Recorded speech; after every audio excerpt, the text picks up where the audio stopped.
Ladies and gentlemen, brothers and sisters, friends, enemies, and comrades, I hope you're doing well wherever you are. This is Kenyan Revolutionary for another quick, very short video. I won't be here for long, so I'll just speak my mind on the going ons in our great republic called Kenya. Well, it's not great anymore because of the people who are in control, who are moving things. You've heard all the stories. It's not even a story. All the cases, allegations, the happenings, the corruption, rampant corruption of public resources. I mean, I was just reading about this sharp thing, and it's becoming worse by the minute. The level, the extent of the looting, the scam, uh, this is just outrageous. I mean, I can't tell people what to do, but I think Kenyans need to do something about what's happening because Aden Duale and whoever is the architect of this Shah shift, whatever the case is, somebody needs to be held accountable. You cannot have these billions of Kenyan shillings, if not US dollars, worth of money that has been looted through the system while we have millions and thousands of patients who cannot use this healthcare system. I mean, it's outrageous. It's outrageous. And that's why I pose this question today, ladies and gentlemen, brothers and sisters, friends, and comrades. Does Kenya need a revolution or a revival, a spiritual awakening? Okay, because I'm starting to look at this thing as more than just, a normal revolution. Yes, we do need a revolution. I am agreement with those who say that Kenya needs a total overhaul of the system. Now, again, don't get it confused. I know majority of people, when we talk about a revolution, they think they just imagine people, hacking down each other, killing each other, bloodshed, anarchy, you know, and all the pogroms that are associated with the word. Okay, that's not what we are talking about when I talk about a revolution. A revolution simply means a total overhaul of this political system that we have. Now, don't get me wrong, we have a wonderful constitution in place, which basically gives us a blueprint on how we should govern ourselves. But this constitution, the 2010 Kenyan constitution, is by no means being respected. Neither are they implementing. These political class have totally rubbished it and ignored it. Okay, they are tearing it apart, breaching every clause, every article in the constitution every day. So, since they have replaced this 2010 constitution and they're doing whatever they want, whatever they will, we as the people should demand, because it is us who are the sovereigns, as the constitution says, we are the main sayers. We get to decide how we charter our future. So it is upon us, it is incumbent upon us as the Kenyan people, as the sovereign people of this great nation, Kenya, to stand up and demand change and overhaul this corrupt political system that we have in place in Kenya. And by that, what do I mean? We have to get together, not to have an intergenerational conclave or therapy session, as the Raila via brutal suggestion are telling us. We need to stand up and fire everyone that is holding public office at a stance. Not only the people who hold any public office, but even these charterheads who are pretending to be the opposition, the likes of Gachagua, the likes of Martha Karua, the likes of Wamalwa, the likes of Raila Odinga, the likes of Kalonzo Musyoka, everyone, including Ruto and every public member of the public, okay? We should start anew because it is obvious that these people that were entrusted with our votes, okay, through this 2010 constitution, have shown us and proven time after time again that they will not implement, neither will they respect our 2010 constitution. So it is incumbent upon the people of Kenya to stand up and say, we have to hit the reset button. Everybody's fired. The legislative body, the judiciary, the executive, and all independent governmental bodies that we have, including IEBC. But before we get started, ladies and gentlemen, brothers and sisters, friends and comrades, if this is your first time, my name is Kenyan Revolution, as I told you before. If you like Kenyan politics and world politics as it relates to Kenya, this is a place for you. I'm your political dietitian. I will give you the nutrients that you need so that it equips you as you read about what is unraveling in Kenya every day. It gives you a proper, clear perspective, non-biased, a level-headed way of looking at things instead of, the normal noise-making, whether it's pro-Gachagua Munyoro or pro-Ruto, the one-term and the two-term nonsense that these political oligarchs are trying to frame, okay? That's not the question that we should be framing at now, or entertaining for that matter. So if this is the kind of stuff that you would like to engage in, discussions that you like to engage in, or lend an ear to, go ahead and subscribe, share, like, comment, and do all the good stuff. And make sure you put that notification bell on, so every time I come on, you will get a notification that I'm here. And for those of you who've already subscribed and you've had your notification on, you know the first order of business, like the video, okay?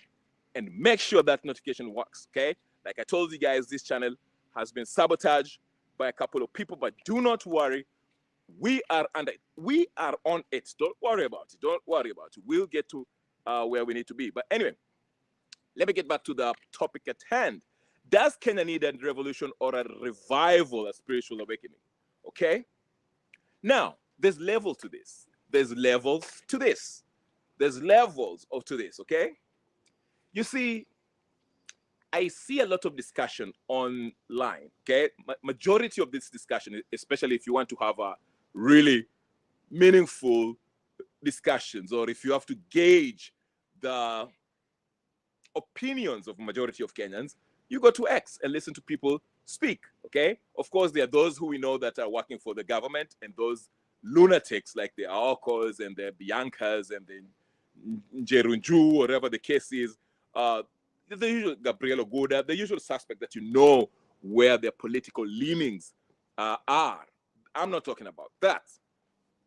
Of course, if they have a big following on X, on social media, actually, if you want to gauge the general consensus or the opinion of majority of Kenyans, go look at their comments, their comment sections, because that's where you'll get the real Kenyans exposing them for their, their silly paid opinion, okay? But here's what I want to go with this, okay? Let's get started. What I mean when I say we are chained, there's level of oppression in Kenya. Remember, in my previous videos, I've told you that these corrupt political oligarchs, they have put layers of what? Let me. How do I call it? Layers of hardship for the true revolutionaries. Layers of protection. Let me just use that. Okay, I think that's a better term. These political oligarchs, the corrupt. Okay, when I talk about the political oligarchs, I talk about the Kenyattas, the Moi family, the Kenyatta family, and the Odinga family, Rutos, Martha Karuas, all these busybodies that you see, Wamunyoro, Kalonzo. What I mean is this, ladies and gentlemen, they have a level of protection in this sense. And I've mentioned this quite a number of times, but I don't mind repeating it once again for your benefit, okay? This is how they do it. They protect the British Crown, who are actually basically still own Kenya. They're ruling Kenya indirectly, okay? But this is how they're protecting it, because they're subservient to the British Crown, okay? Then here they are, the busybodies who are pretending to be governing, working on our behalf. How do they get to power? Because obviously, majority of these people, let me tell you, right now, majority of these people are not elected as you think. I know you might sit there and say, oh, but we elected these people. We went to election and no, we did not. We did not. I can bet you everything that I own, which is not much, by the way, that if you were to carry out a proper audit of the electoral results, election results from 1963 up to now, or even the last one, 2022, okay, or 2017, or 2013, or 2007, okay? If we are to do a proper audit on who really actually won these elections, none of these people you see on parliament, senate, legislative body as a whole, executive, or judiciary were elected. Of course, the judiciary is different because, we don't actually vote for them directly, okay? It is the president who I think appoints one, or, they go through a rigorous, whole thing. Remember when they chose Koome, majority of people thought Murgor was going to win it to be the Supreme Court judge.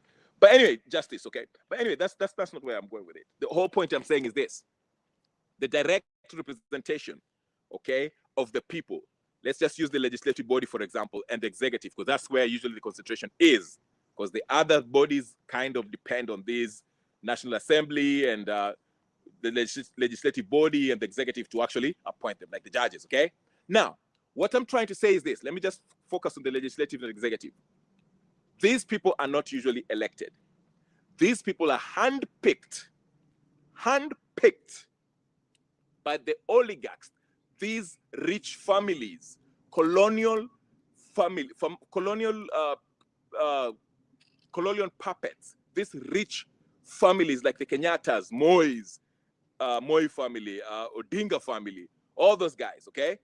These people, I told you, they have a very strong connection with the British government, the British crown, okay? That's why you see Prince Charles comes to Kenya like it's nothing, okay? And you see was it the King of Norway who came in the other day? That's what I mean, okay?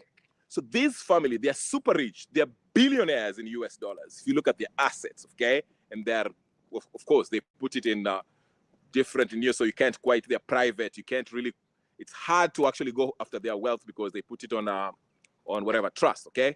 Different kind of trust. But still, if you do your due diligence, you can still get, trace it, okay? Like you saw the whole Pandora Papers, what that happened, Panama Papers, okay? But anyway, let me just take you quickly. I'm kind of veering off. Let me take a sip of my coffee because I'm about to talk to you. Hit the like button. I'm about to talk to you, ladies and gentlemen. So here it is. So these guys, these rich families in Kenya, who actually, they are behind the curtain. They are behind the scenes, working directly with the British Crown to choose the so-called your representatives. Okay, that's why you see all of a sudden you have a candidate who comes out from nowhere, who really does not have a history of,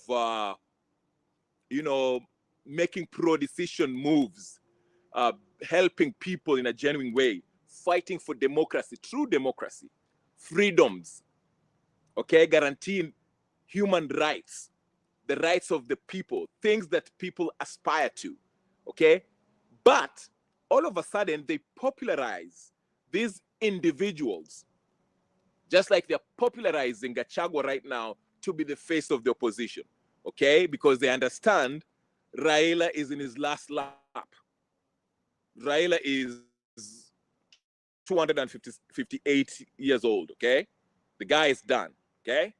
Of course, he would like to hang on just like Museveni to be the, perpetual opposition leader. But his time is up. I mean, you can see how he walks. The guy can barely talk, okay? But, he's still there. He's still there. That's why but anyway, let's stay on course, okay? Let's stay on course, okay? So These rich families, oligarchs of Kenya, they get to manipulate, use, sponsor. Understand? They get to sponsor these politicians.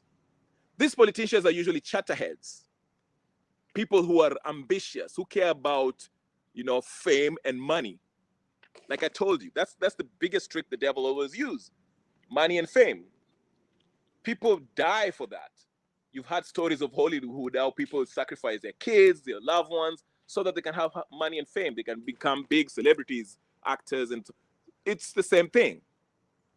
And in a country that majority of the population lives under the poverty level, it's easy to manipulate them using that. Someone like Babu Owino, you can go up there and tell Babu Owino, hey, listen, I'll sponsor you to run for, governor in Nairobi, gubernatorial seat in Nairobi 2027. You'll have your fame, money, and all that stuff. Just, this is the agenda, okay? Understand what the agenda is. And he'll happily do it because Babu Owino is from Kondele, came to Nairobi, he'll be happy to do that. So that's how we end up with people like Oscar Sudi, Aaron Choriot, Kibet, Murkomen, Wamunyoro, Kindiki, just lunatics, semi-literates, people who don't understand policy, can barely speak in English. I'm not saying that speaking English is how you can gauge intelligence, but mastering an extra language is also how you can gauge how intelligent somebody is, okay? It does not necessarily mean that English in particular, but I'm just saying, okay? So this is how these people do it. They sponsor it. Like if you look at the whole opposition, the whole united opposition, I mentioned this in one of my videos that if you look at this opposition, the so-called united opposition, all of them at one point or are still in the pockets of the Kenyatta family. I mean, Gachagua was personal assistant to Uhuru Kenyatta. Wamalwa was appointed by Uhuru Kenyatta regime. Natembeya was Uhuru Kenyatta's mtu wa mkono when it came to Trans Nzoia, whatever the case is. Who else? Martha Karua just went to Limuru 3 Gema meeting and declare Uhuru as Mudamaki in 2000 and last year or something. Okay, Kalonzo. I mean, you can see how these people are basically working for the Kenyattas. Okay, all right. Then look at the other side. It's not different. These people have been rubbing shoulders with the Mois and the Kenyattas. Ruto worked closely with Uhuru Kenyatta. They fooled us that they had a political difference. Not really. Raila is a con man. He sells his soul to the highest bidder. Oh, Uhuru is in power? Let's strike a deal. I have some silly, let me not call them silly. I have some poor, unemployed, illiterates, marginalized Luo youth that are willing to die for me. And I'm going to unleash terror on the streets of Nairobi if you don't negotiate with me. So have at it. How do you want it? And he'll negotiate for a position. Okay? So that's what I'm telling you. If you look at it, these guys are actually in the payroll or in the pockets of the oligarchs. Not only the Kenyattas, but the Kenyattas are the most powerful family in Kenya. Because these guys are basically, I won't be surprised if they are British as far as their citizenry is concerned. Okay? I mean, you saw, anyway, I won't go up there, but you know the story, okay? You know the story, the close relationship between the Kenyatta family and the British Crown, okay? So what I'm trying to say is this. These guys are working to do what? To bring policies that essentially still serve the British Crown. That's why Meg Whitman, when he came to Kenya and went to Spice FM, she had to catch herself because he referred to Kenya as a what? A corporation. A corporation. It's actually a British corporation. But that's not what I'm going with this. What I'm trying to say is this. These politicians, they have reached a point where they do not care about representation. They're overtly telling you that they're out there to serve their own interests and the interest of their puppet masters. You saw that Ugunja MP when he came out and said that they passed all these bills that the people did not agree with, but they did it for Ruto. Isn't that amazing? A representative and member of parliament stands up and make a startling statement as such, saying that he's not passing bills in the benefit of his constituency. He's doing so to appease the president, to please the president. Isn't that something outrageous enough that should drive the people to ask for his immediate recall? But no, we find that politically entertaining. We'll have Okwara having a 2-hour meeting talking about how outrageous those statements are, instead of working in the interest of in the public interest by talking about why can't we recall somebody who says that, because it is obvious they're not working on our behalf as the people who actually employed them, gave them that mamlaka to represent us. You understand? That's where I'm going with this. So, now that these politicians have proven time after time that they're not working on our interest, we revolutionaries, and I'm talking to the revolutionary people who are pro-revolution. I'm not talking about people who are talking about 2027. If you're still dreaming about 2027, please. That's why I'm telling you, Gachagua is a pinhead. He's part of the gang. He's part of this, he's tricking you guys. Talking about one term. One term essentially, one term. So anyone who's screaming one term, you know what you're saying? You're saying, okay, Ruto, we are going to give you one term. So basically, we are going to give you up to 2027. Keep on looting. Keep on, chinja watu vile unataka. Iba, lakini tunakupatia mpaka 2027. So do only what you want till 2027. Tunakutoa to 2027. But revolutionaries are saying, Ruto, we are removing you now. Not only you and your entire executive branch of the government, not only you, the legislative body, all of you also have to leave, and the judiciary, all of you have to leave, and IEBC and every independent governmental institution should also be leaving. Total overhaul of the system so that we can pick people anew who can actually respect the Constitution of Kenya. Because we, the people, constitute the sovereigns. We have the final say. We are the final authority. Atupati Ruto mpaka 2027, ati iba vile unataka, iba sha mpaka 2027 ufanye. Hizo pesa za shandi anaenda kuzitumia kuwaua in 2027. But you people are saying one term. You don't understand that saying one term essentially means you're giving Ruto up to 2027 to do whatever he wants. You see why I'm not boarding with this nonsense.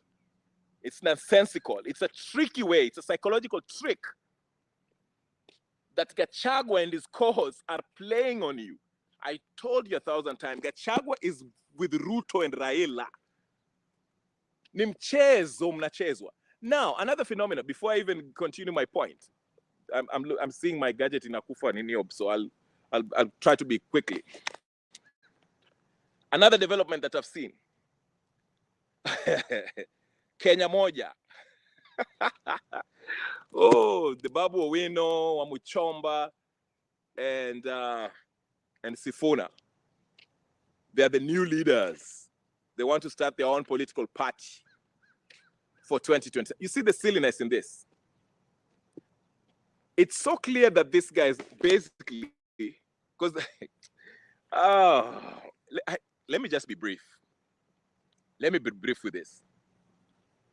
What they're doing is this. UDA, hold on, let me just tell you the faces of that. Babu Owino, Wamuchomba, Ndindi Nyoro, and Sifuna. They're trying to convince us that these are the new young faces that should take over from the old guards, Wakina Ruto and Raila. You know what it is? It's a simple thing here. Simple. Any blind person can see this, okay? This is a sorry attempt by UDA, ODM, Azimio, and the political oligarchs, since they've realized that they are becoming unpopular by the minute, politically speaking. So they're trying to use these young folks, to use this animal called Kenya Moja, headed by Wamuchomba, Babu Owino, Sifuna, Ndindi Nyoro, okay, to lure people to join the ship. Ndindi Nyoro is said to be having a 3.7% ownership of that ile banki ambayo is dispersing, is inachukua pesa ya SHA. Ndindi Nyoro is said to be having a lot of businesses, ventures with Ruto. Ndindi Nyoro, these are the faces that wanataka kujifanya ati yao ndio Kenya moja, the new political party that they want. Babu Owino should be in Kodiaga. Sifuna is there talking all this crazy stuff about the president, but he has no guts to leave ODM. He's talking all this crazy about, oh, my party is going. He has no guts to leave to leave ODM.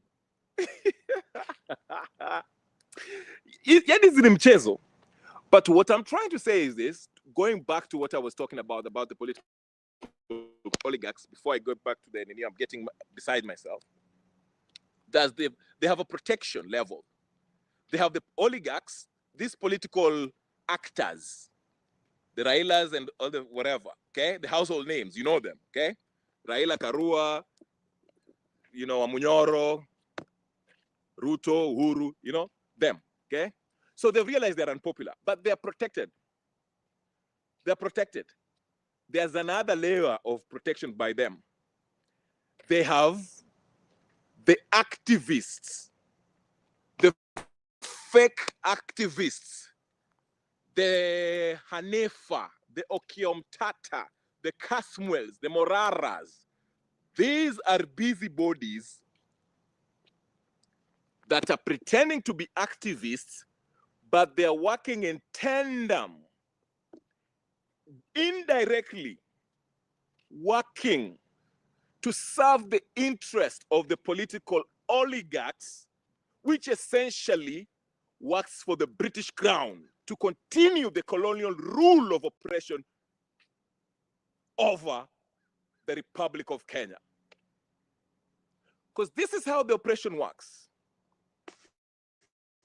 The British Crown does not care if Kenya, these politicians, steal, kill their population, do whatever they want. They don't care about that. Ruto can slaughter anything, everybody.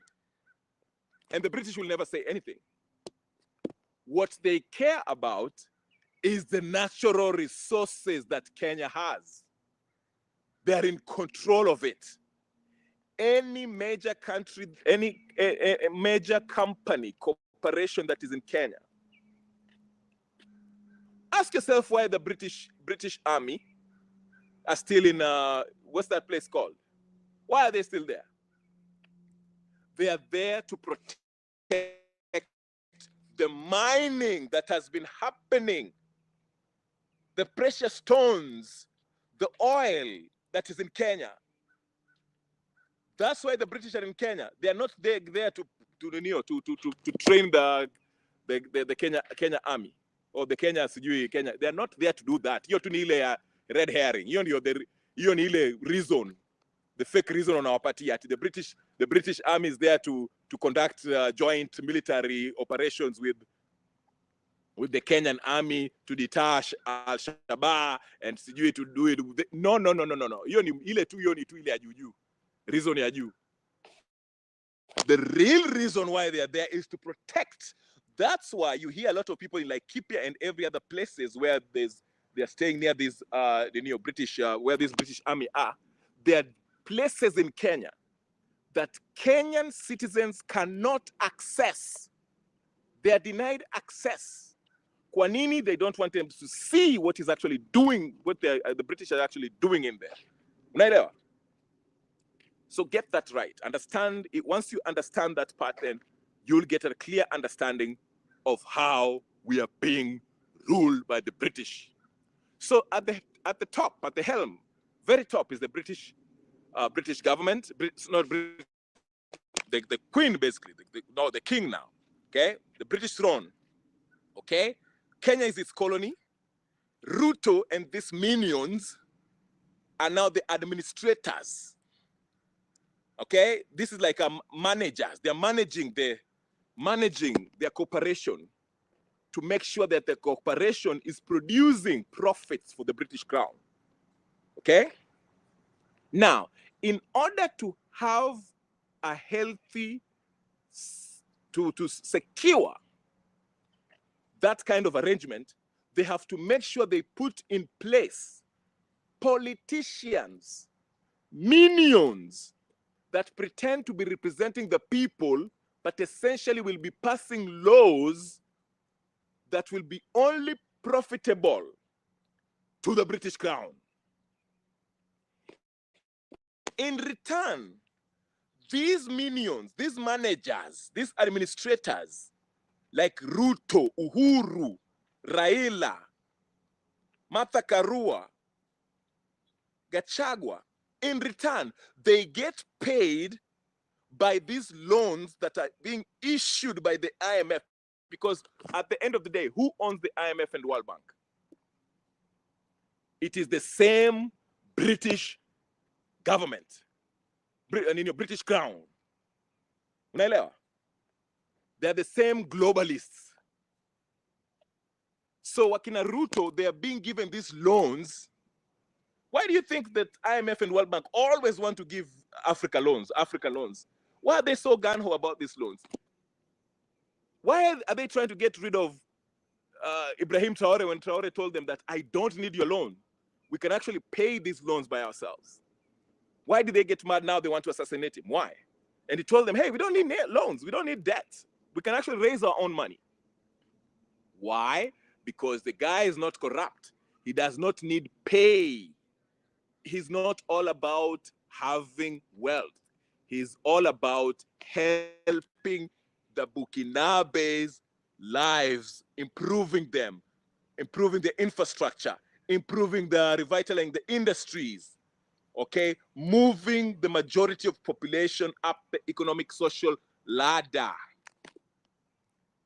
improving their quality of life, healthcare, okay? That's the whole thing. But the IMF and World Bank does not want that. They want a corrupt leader who they'll pay through these loans. They pretend that they give them these loans, but these loans actually is a means of payment to these dictators like Ruto and Museveni's and the rest of them. To continue perpetuating this oppressive rule that only benefits the crown, the British crown, as far as the raw materials is concerned. That's why when Ibrahim Traore took on power, the first thing he did, he asked the Americans and the French to leave. The soldiers, he told them, hey, move your military. This is it's a new day. Move your military out of here. We don't need your military to protect anything. Because the British, because the French and the American soldiers that were in Burkina Faso, they were there to protect the gold mines and the uranium mines and the copper mines. And the first thing he did was to do what? To kick them out. And when they refused, he had to have help from the Russians. Okay? Of course, the Russians wanted some pay of some sort. That's normal.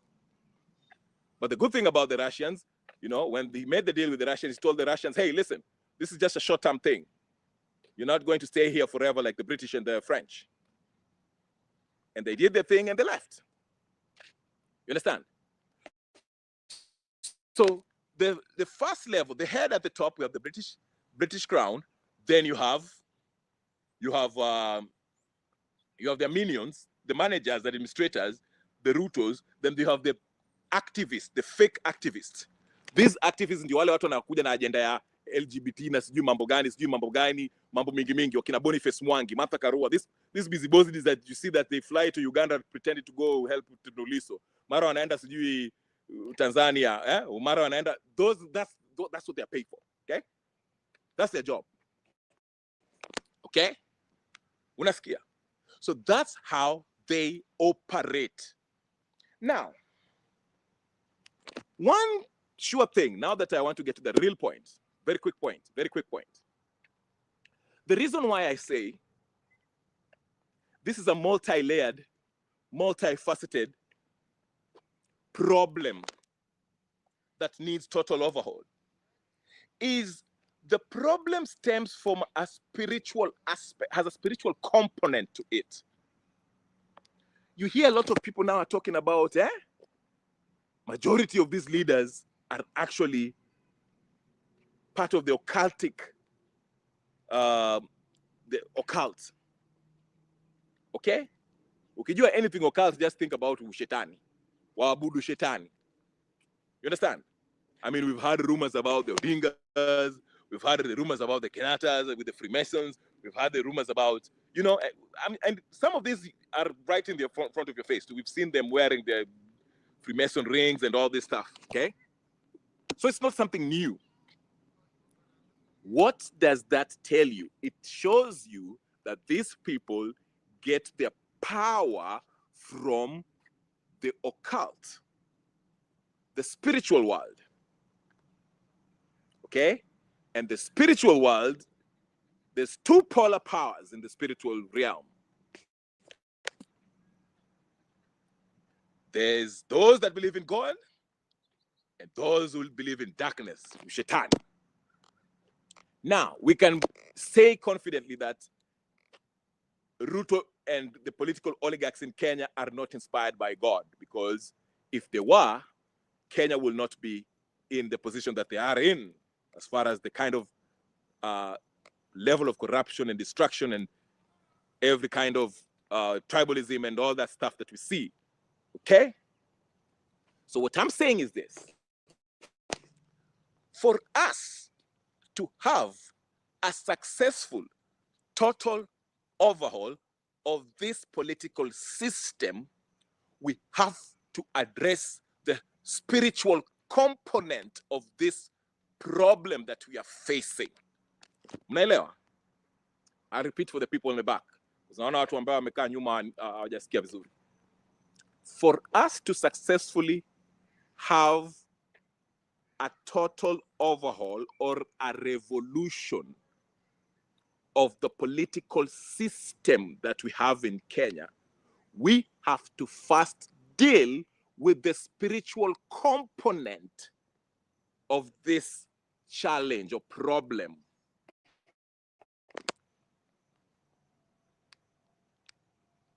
Now you might be asking, we have an array, a plethora of different faiths in Kenya.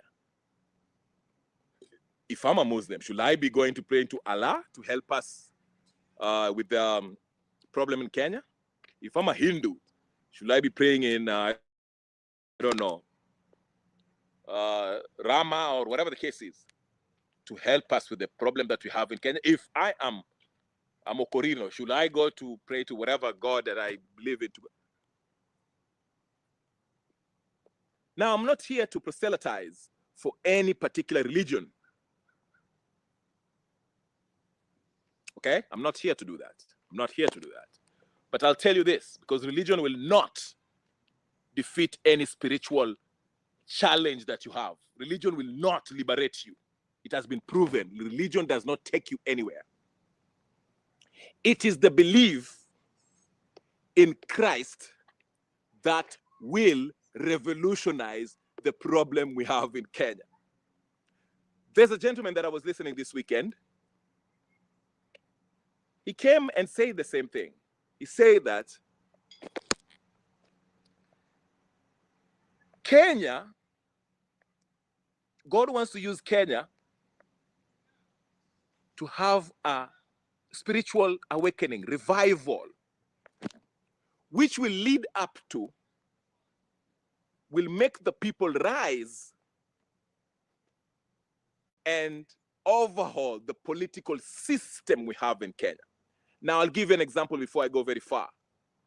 I usually use this example, El Salvador.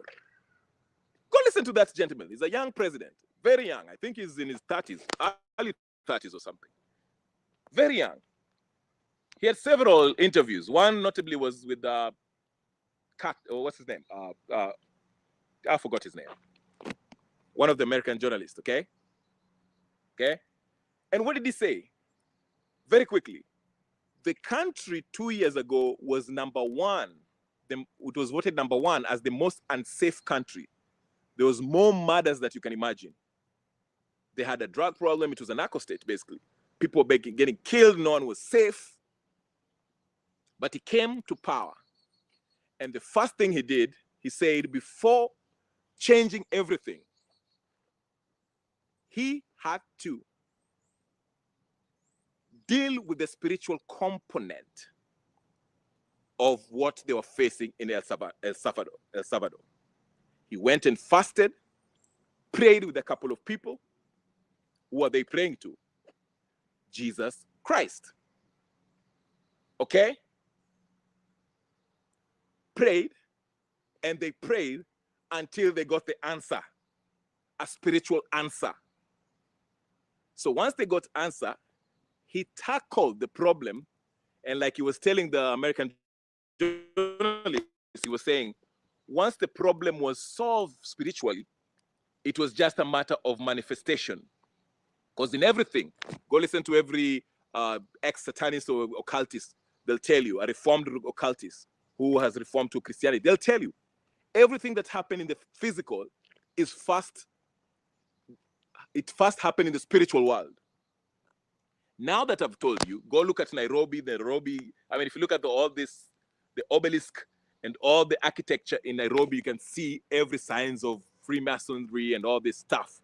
And we know the stories of how the majority of these leaders, how they are demonic. It tells you that we have to address that part, because that is what is driving them. Now, to prove my point, there is no way a normal human being who is in his senses, who has his all senses, okay, can be looting 104 billion shillings that is meant for patients to find help in hospitals, for building hospitals, for equipping hospitals, for helping wananchi. They choose that to steal that money to buy extra choppers and big houses and apartments in Dubai. It does not make sense. It can only be explained as a demonic decision by these greedy individuals.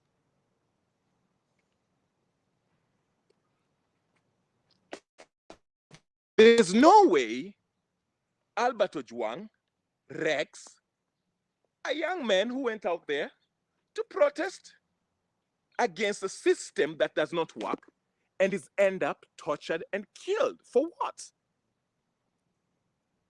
You understand? Any normal person will not get, wewe hata ukikuwa criticized, hata watu wakikasirisha, you can ignore them, but you don't take their lives.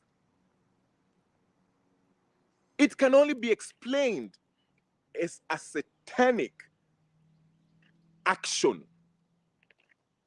And now that we know that these folks, these administrators, these managers that are put there by the British Crown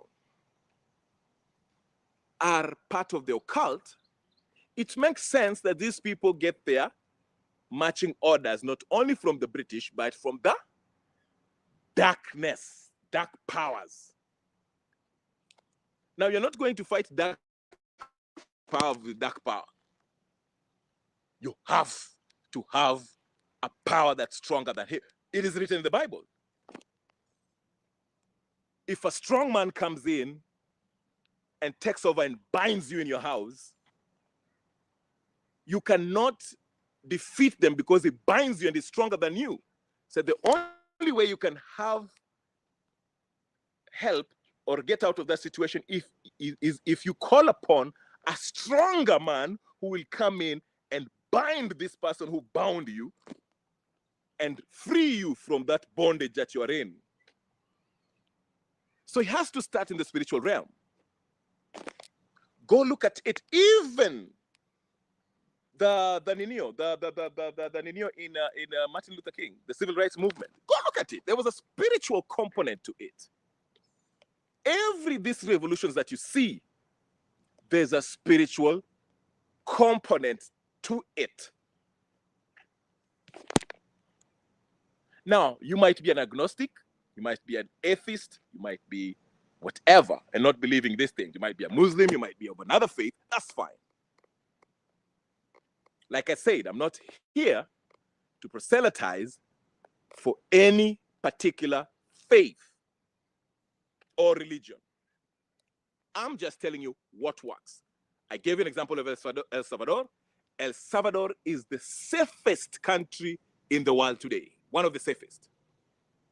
After being one of the unsafe, voted the one of the safe nations. And the president explained, in fact, they even told the US government that if you guys have a problem with your prisoners please send them to us. We are willing to take care of them. Mko na shida, naona Amerika mko na mabusu wengi. Leta wengine huku. Tutawasaidia. We know how to deal with prisoners huku. Huku hakuna mchezo. Huko hakuna mchezo. But anyway, that's what I'm trying to say. So it begs the question, does Kenya need a revolution or a revival, a spiritual awakening? My answer to that is this, and I will let you answer that by yourself.